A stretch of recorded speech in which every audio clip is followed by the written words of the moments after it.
Hi students, welcome to RNK Graphics. ഇന്നത്തെ വീഡിയോയിൽ multiplate ക്ലച്ചിന്റെ design problem ആണ് നമ്മൾ പഠിക്കാൻ പോകുന്നത്. കഴിഞ്ഞ വീഡിയോയിൽ നമ്മൾ സിംഗിൾ പ്ലേറ്റ് ക്ലച്ചുകൾ എങ്ങനെയാണ് ഡിസൈൻ ചെയ്യുന്നത് എന്ന് പഠിച്ചു.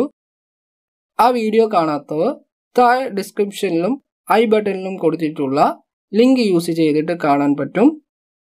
നിങ്ങൾ ഈ ചാനൽ ഇതുവരെ സബ്സ്ക്രൈബ് ചെയ്തിട്ടില്ലെങ്കിൽ സബ്സ്ക്രൈബ് ചെയ്യുക. അപ്പോൾ നമുക്ക് ഇന്ന് പഠിക്കാൻ പോകുന്ന ക്വസ്റ്റ്യൻസ് നോക്കാം.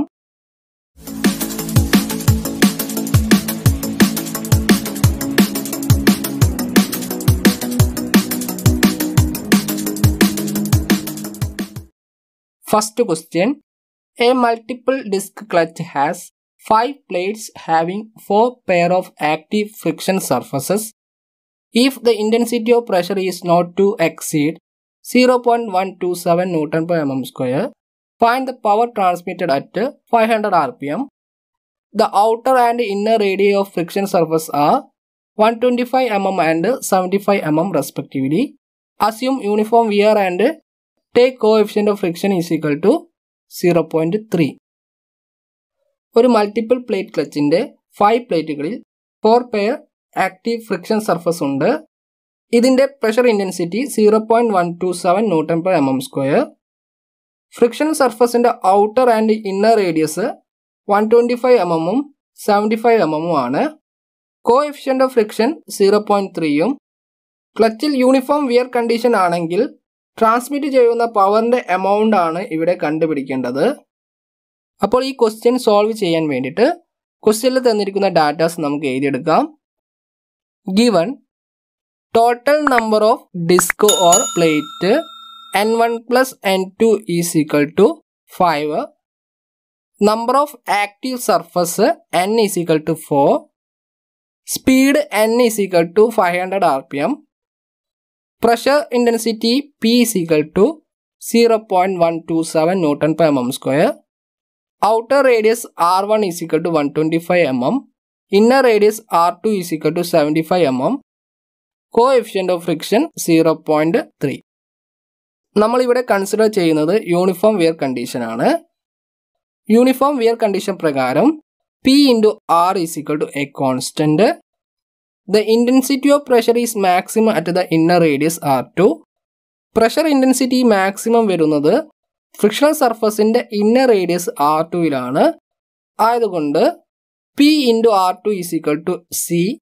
ഇവിടെ പ്രഷർ ഇന്റൻസിറ്റിന്റെയും ഇന്നർ റേഡിയസും സബ്സ്റ്റിറ്റ്യൂട്ട് ചെയ്താൽ C is equal to 0.127 into 75 equal to 9.525 Newton per mm. അടുത്തത് axial force required to engage the clutch കണ്ടുപിടിക്കണം. W is equal to 2 pi C into R1 minus R2.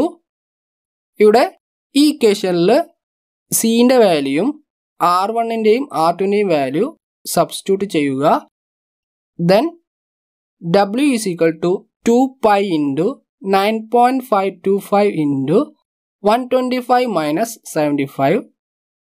Solve ചെയ്താൽ 2993 newton. Axial force കണ്ടുപിടിച്ചതിന് ശേഷം നമ്മൾ കണ്ടുപിടിക്കേണ്ടത് mean radius of the friction surface ആണ്. The mean radius of the friction plate for uniform wear R is equal to 1/2 into R1 plus R2. R1ന്റെയും R2ന്റെയും value substitute ചെയ്യുക. അപ്പോൾ 1/2 into 125 plus 75. സോൾവ് ചെയ്താൽ ആൻസർ 100 mm. ഇവിടെ power transmitter ആണ് കണ്ടുപിടിക്കേണ്ടത്. ആയതുകൊണ്ട് യൂണിറ്റ്സ് എല്ലാം SI യൂണിറ്റിലേക്ക് കൺവേർട്ട് ചെയ്യണം. അപ്പോൾ R is equal to 0.1 meter. Then torque transmitted T is equal to N mu W R. അപ്പോൾ എല്ലാ വാല്യൂസും സബ്സ്റ്റിറ്റ്യൂട്ട് ചെയ്താൽ T is equal to 4 into 0.3 into 2993 into 0.1. Simplify ചെയ്യുമ്പോൾ T is equal to 359 Newton meter. ഇപ്പോൾ നമ്മൾ കണ്ടുപിടിച്ചിട്ടുള്ള ടോർക്കിന്റെ value use ചെയ്തിട്ട് പവറിന്റെ amount നമുക്ക് കണ്ടുപിടിക്കാം. അതിന് power transmitted P is equal to 2 pi nt/60 എന്ന ഇക്വേഷൻ ആണ് യൂസ് ചെയ്യേണ്ടത്. ഈ ഇക്വേഷനിലേക്ക് ടോർക്കിന്റെയും സ്പീഡിന്റെയും വാല്യൂസ് സബ്സ്റ്റിറ്റ്യൂട്ട് ചെയ്യുക. അപ്പോൾ 2 pi into 500 into 359 divided by 60. Simplify ചെയ്യുമ്പോൾ ആൻസർ 18800 വാട്ട്സ്. ഇതിനെ കിലോ വാട്ട്സിലേക്ക് കൺവേർട്ട് ചെയ്യുക. അപ്പോൾ 18.8 കിലോ വാട്ട്സ്. അപ്പോൾ നമ്മൾ ക്വസ്റ്റ്യനിൽ കണ്ടുപിടിക്കേണ്ട power transmitted by the multiplate clutch കണ്ടുപിടിച്ചു കഴിഞ്ഞിട്ടുണ്ട്. ഇനി നമുക്ക് സെക്കൻഡ് ക്വസ്റ്റ്യൻ നോക്കാം. Second question, a multi disc clutch has 3 discs on the driving shaft and 2 on the driven shaft. The inside diameter of the contact surface is 120 mm. The maximum pressure between the surface is limited to 0.1 Newton per mm square. Design the clutch for transmitting 25 kilowatt at 1575 rpm. Assume uniform wear condition and coefficient of friction as 0.3. ഒരു multi disk ക്ലച്ചിൻ്റെ driving ഷാഫ്റ്റിൽ 3 ഡിസ്കും driven ഷാഫ്റ്റിൽ 2 ഡിസ്കുമാണ് ഉള്ളത്. Maximum pressure 0.1 newton per M M സ്ക്വയറും coefficient of friction 0.3യും എങ്കിൽ uniform wear കണ്ടീഷനിൽ 25 kilo watt power 1575 rpmൽ transmit ചെയ്യാൻ പറ്റുന്ന multi disc clutch design ചെയ്യണം ഇവിടെ. അപ്പോൾ ഈ ക്ലച്ച് ഡിസൈൻ ചെയ്യാൻ വേണ്ടിയിട്ട് ക്വസ്റ്റ്യനിൽ തന്നിരിക്കുന്ന ഡാറ്റാസ് ഫസ്റ്റ് എഴുതിയെടുക്കാം. Given number of disc on driving shaft N1 is equal to 3. Number of disc on driven shaft N2 is equal to 2. Inside diameter D2 is equal to 120 mm. Pressure intensity 0.1 Newton per mm square. Power P is equal to 25 kilowatt equal to 25 into 10 raised to 3 watts. Speed N equal to 500 rpm. Coefficient of friction 0.3. അപ്പോൾ ആദ്യം torque transmitted by the clutch T is equal to P into 60 divided by 2 pi N എന്ന equation use ചെയ്തിട്ട് കണ്ടുപിടിക്കാം. ഇവിടെ പവറിൻ്റെയും സ്പീഡിൻ്റെയും value substitute ചെയ്യുക. T is equal to 25 into 10 raised to 3 into 60 divided by 2 pi into 1575. Solve ചെയ്താൽ answer 151.6 newton metre.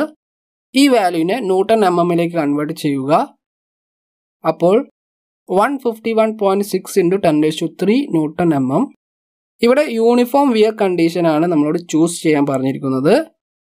Uniform wear കണ്ടീഷനിൽ P into R a constant. The intensity of pressure is maximum at the inner radius. Inner റേഡിയസിലാണ് pressure intensity maximum നമുക്ക് ലഭിക്കുന്നത്. Outer റേഡിയസിൽ minimum pressure ഇൻറ്റൻസിറ്റിയും ആയിരിക്കും. അപ്പോൾ P into R2 is equal to C. ഇവിടെ pressure ഇൻറ്റൻസിറ്റിയുടെയും ഇന്നർ റേഡിയസിൻ്റെയും വാല്യൂസ് സബ്സ്റ്റിറ്റ്യൂട്ട് ചെയ്യുക. അപ്പോൾ C is equal to 0.1 into 60. Calculate ചെയ്താൽ answer C is equal to 6 Newton per mm. അടുത്തത് axial force required to engage the clutch W is equal to 2 pi C into R1 minus R2. ഈ ഇക്വേഷനിൽ നേരത്തെ നമ്മൾ കണ്ടുപിടിച്ചിട്ടുള്ള സിയുടെ വാല്യൂം inner radius R2ൻ്റെ വാല്യൂം substitute ചെയ്യുക. അപ്പോൾ W is equal to 2 pi into 6 into R1 minus 60 equal to 37.7 into R1 minus 60. അപ്പോൾ axial ഫോഴ്സിൻ്റെ value outer റേഡിയസിൻ്റെ ഒരു ഇക്വേഷൻ രൂപത്തിൽ നമുക്ക് ലഭിക്കും. അടുത്തത് the mean radius of the friction plate for uniform wear R is equal to 1/2 into R1 plus R2 equal to 1/2 into R1 plus 60. Multi disc ക്ലച്ചിൽ number of pair of frictional surface N is equal to N1 plus N2 minus 1 ആണ്. അപ്പോൾ N1ൻ്റെയും N2ൻ്റെയും values ഇതിലേക്ക് substitute ചെയ്താൽ N is equal to 3 plus 2 minus 1 equal to 4. അടുത്ത torque transmitted by the ക്ലച്ചിൻ്റെ equation T is equal to N mu W R ഉപയോഗിച്ചിട്ട് inner radius നമുക്ക് കണ്ടുപിടിക്കാൻ പറ്റും. അപ്പോൾ ഇതിലേക്ക് നമ്മൾ നേരത്തെ കണ്ടുപിടിച്ചിട്ടുള്ള വാല്യൂസ് എല്ലാം സബ്സ്റ്റിറ്റ്യൂട്ട് ചെയ്യുക. Then 151.6 into 10 raised to 3 is equal to 4 into 0.3 into 37.7 into R1 minus 60 into 1 by 2 into R1 plus 60.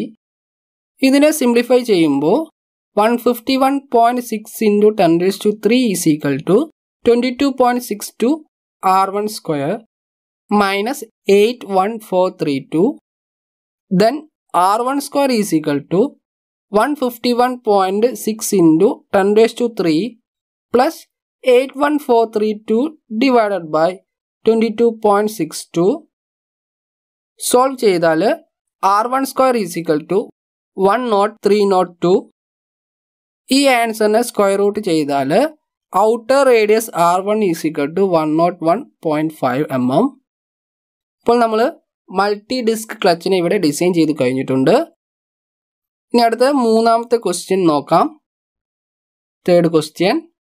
A multiple disc clutch transmits 50 kilowatt of power at 1400 rpm. Axial intensity of pressure not to exceed 0.121 Newton per mm square and the coefficient of friction of the friction surface is 0.12 and the inner radius of the disc is 80 mm and is 0.7 times the outer radius. Determine the number of discs required to transmit the given power. Assume uniform wear condition. ഈ ക്വസ്റ്റ്യനിൽ പറയുന്നത് ഒരു multiple disc clutch 50 kilowatt power 1400 rpmൽ transmit ചെയ്യുന്നു. Pressure intensity 0.121 newton per mm സ്ക്വയറും coefficient of friction 0.12. Inner radius of the friction surface 80 mm inner radius outer റേഡിയസിന്റെ 0.7 times ആണ്. എങ്കിൽ യൂണിഫോം വിയർ കണ്ടീഷനിൽ ഈ ക്ലച്ചിന് ആവശ്യമായ ഡിസ്കുകളുടെ നമ്പറാണ് നമ്മൾ ഇവിടെ കണ്ടുപിടിക്കേണ്ടത്. അപ്പോൾ നമുക്ക് ഈ പ്രോബ്ലം എങ്ങനെ സോൾവ് ചെയ്യാമെന്ന് നോക്കാം. Given P is equal to 50 kilowatt equal to 50 into 10 raised to 3 watts. Speed N is equal to 1400 rpm. Pressure intensity P is equal to 0.121 Newton per mm square. Coefficient of friction mu is equal to 0.12. Inner radius R2 is equal to 80 mm. Also R2 is equal to 0.7 times of R1. R1 is equal to 80 divided by 0.7 equal to 114.28 mm. അപ്പോൾ ഈ datas use ചെയ്തിട്ടാണ് നമ്മൾ ക്ലച്ചിലുള്ള total numbers of disk കണ്ടുപിടിക്കാൻ പോകുന്നത്. അതിനാദ്യം torque transmitted കണ്ടുപിടിക്കണം. The torque transmitted T equal to P into 60 divided by 2 pi n. പവറിൻ്റെയും സ്പീഡിൻ്റെയും വാല്യൂ സബ്സ്റ്റിറ്റ്യൂട്ട് ചെയ്യുക. അപ്പോൾ T is equal to 50 into 10 raised to 3 into 60 divided by 2 pi into 1400. Answer 341.1 newton metre. ഇതിനെ newton mmലേക്ക് convert ചെയ്യുക. അപ്പോൾ 341.1 into 10 raised to 3 ന്യൂട്ടൺ mm. ഇവിടെയും യൂണിഫോം വിയർ കണ്ടീഷനിലാണ് ഡിസൈൻ ചെയ്യാൻ പറഞ്ഞിരിക്കുന്നത്. അപ്പോൾ യൂണിഫോം വിയർ കണ്ടീഷനിൽ P into R ഒരു കോൺസ്റ്റന്റ് ആണ്. The intensity of pressure is maximum at the inner radius. Pressure intensity maximum വരുന്നത് ഇന്നർ റേഡിയസ് R2ലാണ്. അപ്പോൾ P into R2 is equal to a constant. ഇവിടെ പ്രഷറിൻ്റെയും ഇന്നർ റേഡിയസിൻ്റെയും വാല്യൂസ് സബ്സ്റ്റിറ്റ്യൂട്ട് ചെയ്താൽ C is equal to 0.121 into 80 equal to 8.08 newton mm. അടുത്തത് axial force required to engage the clutch. W is equal to 2 pi C into R1 minus R2. ഇവിടെ സിയുടെയും R1 and R2ൻ്റെ വാല്യൂസും substitute ചെയ്യുക. അപ്പോൾ W is equal to 2 pi into 8.08 into 114.28 minus 80. Calculate ചെയ്യുമ്പോൾ answer W is equal to 1740.33 newton. അടുത്തത് കണ്ടുപിടിക്കേണ്ടത് the mean radius of the friction plate for uniform wear. R is equal to 1/2 into R1 plus R2 equal to 1/2 into 114.28 plus 80 equal to 97.14 mm. അടുത്തത് torque transmitted by the clutch T is equal to N mu WR. ഈ equation use ചെയ്തിട്ട് നമ്മൾ ആദ്യം number of pair of friction surface N കണ്ടുപിടിക്കും. എന്നിട്ടാണ് total number of disc on multiplate clutch കണ്ടുപിടിക്കുന്നത്. അപ്പോൾ ഇതിലേക്ക് വാല്യൂസ് നമ്മൾ സബ്സ്റ്റിറ്റ്യൂട്ട് ചെയ്യുന്നു. 341.1 into 10⁻³ is equal to N into 0.12 into 1740.33 into 97.14 equal to N into 20,286.68. വീണ്ടും സിംപ്ലിഫൈ ചെയ്യുമ്പോൾ N is equal to 341.1 into 10⁻³ divided by 20,286.68. Answer N is equal to 17. അപ്പോൾ ഇവിടെ മനസ്സിലാക്കുന്നത് 17 പെയർ ഓഫ് ഫ്രിക്ഷൻ സർഫസ് ആണ് ഈ multiplate clutch ഉള്ളത്. നമുക്കറിയാവുന്നതാണ് number of pair of friction surface N is equal to N1 plus N2 minus 1 ആണ്. ഇവിടെ N1 plus N2 ആണ് total number of disc on multiplate clutch. അതായത് N1 number of disc on driving ഷാഫ്റ്റും N2 number of disc on driven ഷാഫ്റ്റുമാണ്. അപ്പോൾ number of disc required to transmit the power N1 plus N2 is equal to N plus 1 is equal to 17 plus 1 equal to 18. അപ്പോൾ ഈ multiplate ക്ലച്ചിൽ 18 ഡിസ്കുകൾ use ചെയ്തിട്ടാണ് power transmit ചെയ്യാൻ ഉപയോഗിക്കുന്നത്. അപ്പോൾ ഇതോടുകൂടി 3 different types of multiplate disc ക്ലച്ചിൻ്റെ ഡിസൈൻ പ്രോബ്ലംസ് നമ്മൾ ഡിസ്കസ് ചെയ്തു. എല്ലാവരും ഈ പ്രോബ്ലംസ് ചെയ്ത് നോക്കുക, പഠിക്കുക. വീഡിയോ ഇഷ്ടപ്പെട്ടെങ്കിൽ ലൈക്കും, എന്തെങ്കിലും ഡൗട്ട്സ് ഉണ്ടെങ്കിൽ വീഡിയോക്ക് താഴെ കമൻറ്റുമായിട്ട് അറിയിക്കുക. ചാനൽ ഇതുവരെ സബ്സ്ക്രൈബ് ചെയ്തിട്ടില്ലെങ്കിൽ സബ്സ്ക്രൈബും ചെയ്യുക. കൂടാതെ നിങ്ങളുടെ ഫ്രണ്ട്സുകൾക്ക് ഷെയറും ചെയ്യുക. അപ്പോൾ മറ്റൊരു ദിവസം പുതിയൊരു വീഡിയോ ആയിട്ട് നമുക്ക് കാണാം.